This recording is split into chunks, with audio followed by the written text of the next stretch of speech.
paramendone që 2 par zgjedhje i fiton lëvizja vetë vendosje,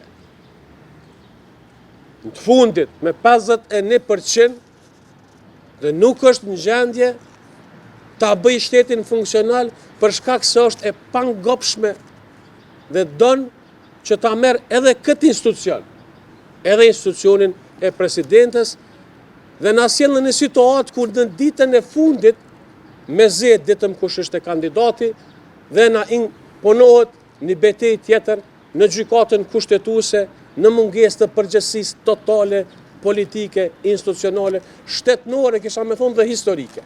Një çështje tjetër shumë problematike për ne, lidhet drejt për drejt me mendësinë e lëvizjes vetëvendosje për të sulmuar institucionet e pavarura.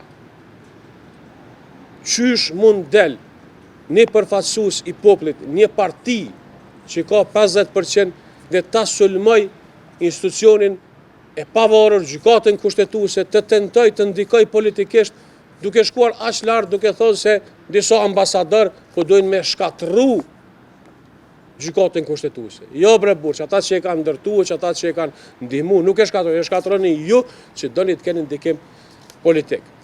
Duhet të ndalet sulmi ndaj gjykatës kushtetuese.